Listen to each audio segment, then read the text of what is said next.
All right, welcome on back, everybody, to First CSP, the channel dedicated to bringing you the first council shoulder patch issue from all councils scouting America past and present that at least have produced CSPs. Today we've got a viewer requested episode for episode 9. Some individuals have asked for us to start going over some of the CSPs that have had both perhaps authorized and unauthorized reproductions made. And one of the big ones in that category is Copper Council 009 out of Arizona. In 1962 is when Copper Council began. It was a name change from 3G Council 009 Arizona and lasted up until it was absorbed by Theodore Roosevelt in 1977. Now we have one official issue for Copper Council. However, there have been a number of reproductions produced. We have some of those reproductions here for you today, and we'll be able to kind of talk you through what to look for when you're looking for the original authentic first issue and what you'll see in some of those reproductions. So let's head on over to the patch table here. And we do have the original Copper Council up here. Go through and read the description in the collector's guide.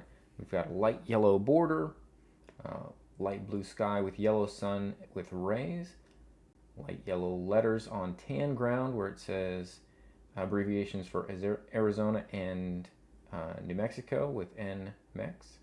And it does have a cloth back. It is denoted specifically as having a cloth back. So here we have the Copper Council issue. Go ahead and take a look at the back real quick. Again, we have our little sticker labeling T1. It is a cloth back. I'll flip it back over to the front here for a second. What I want you to pay attention to as we move to the first reproduction is take a look here at the sky, which is the blue twill. You'll see that the blue twill here has a very definite raised ribbed pattern or grain to the fabric itself, and that is going to be particularly distinctive on the original versus subsequent reproductions. So here's our first one, and then we're going to look at our first reproduction labeled TUA. Again, the imagery is pretty much the same. So we have the same light yellow border, light blue sky with yellow sun with rays. We have the same tan ground, which you'll see again if you look to the sky, you're going to have a much finer weave pattern on the twill that's on this reproduction. And we will look at it side by side with the original here in a moment as well. And then when we look at the back, again, looks pretty similar to the first one. Now, when we put these side by side, so here's the reproduction TUA at the bottom. I'm going to go ahead and put the original back up here towards the top on our patch table. You will note, and this is one of the things that's a little difficult if you're actually looking at individual patches, say on a website for purchase or something along those lines, because color fidelity and color reproduction from photographs is highly dependent on the lighting that's used, the background that they're photographed on, etc. So it can be challenging to expect that the color you're seeing on a photo is exactly what it's going to look like when you get it in person. There is a website that is another great resource for first CSP collectors. Most of you probably are familiar with it. It is the Gilwell First CSP website.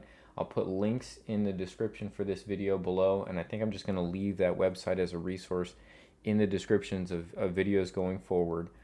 We have no association with that website, but it is an amazing resource. And actually, towards the bottom, they have Copper Council. They have a page dedicated to showing you images of the original and reproductions.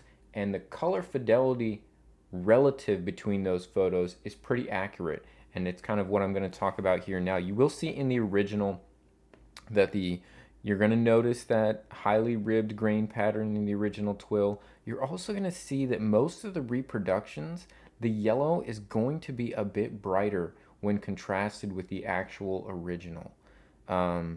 Now, again, if you're just looking at a photo singly of a patch, it could be toned up or toned down as far as brightness, and that's not necessarily intentionally or unintentionally from a seller, but it is dependent on a lot of things like the light that's used, was there flash used, what else is around in the room, what background is it against. All of those kinds of things go into factoring how the camera is going to be processing that image. So we are going to see that usually they are a much brighter yellow. Here in this reproduction, and again we've labeled this TUA, we are finding that the ground is pretty similar. They did a pretty good color match on that, but I do find that the sun and the border here are going to be a bit brighter on this reproduction than the original, and the main thing that you can look to is this highly ribbed grain pattern on the original twill.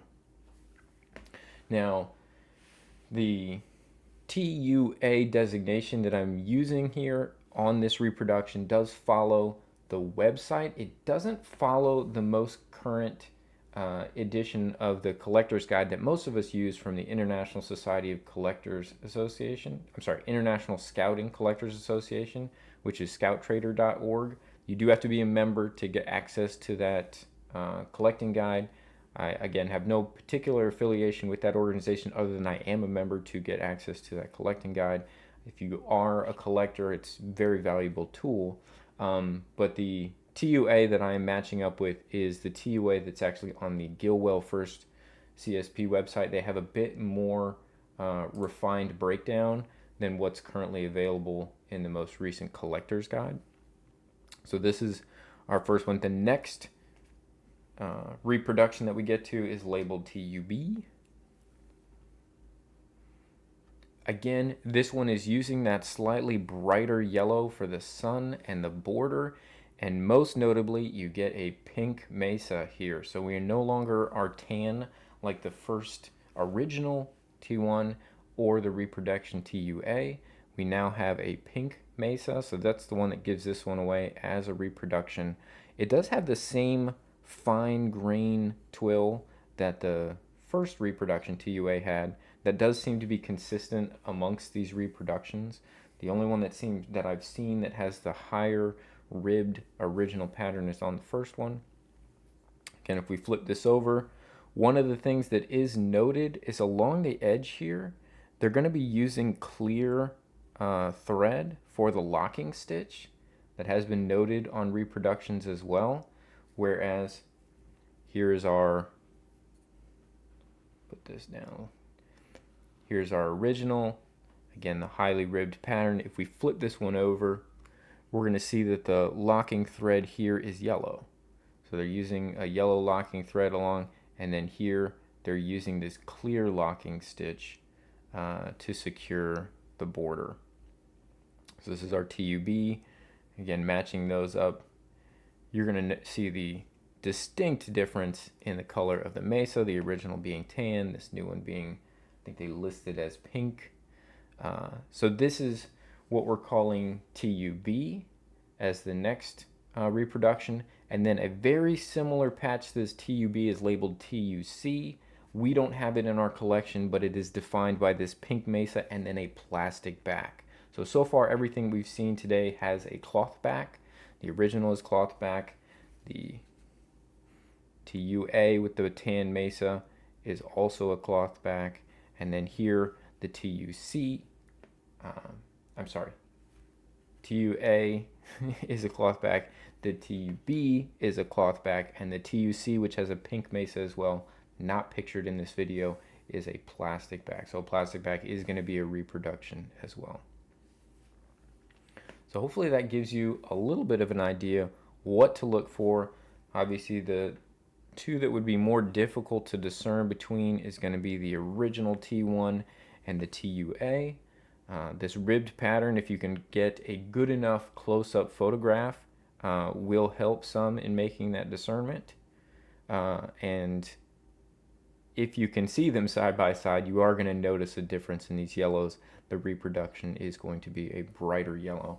And you can see that if you do look at the images on that Gilwell First CSP website linked below, and it has great pictures. They did kind of a crowdsourcing effort to bring you pictures of first CSPs, pre-CSPs, and some special issues. It's a fantastic website. It did stop, it seems, getting updated in the early 2000s, so more recent councils are not going to be on there, but it still is an amazing resource. Shout out to them. They've done a great job.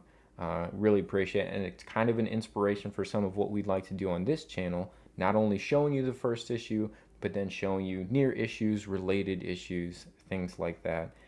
So certainly it's taking a great idea and we're trying to run with it here in this video presentation series. So there's Copper Council. There have been requests to look at some of the others that have known reproductions like Chautauqua and Ahika. Some of those, we're working on getting those together to make sure that if we can get some additional reproductions to show you physically, we'd like to do that before we put out those videos.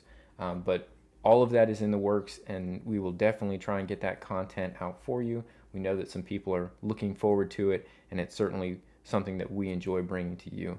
If you're enjoying these videos, I would really love if you could like the video and subscribe, and then share it with some friends. We'd love to grow this channel and let lots of people see the amazing history that Scouting America has in council shoulder patches, and highlight some of the amazing art that has come along throughout the ages. With that, I hope you guys have a great rest of your day, and we'll catch you on the next episode.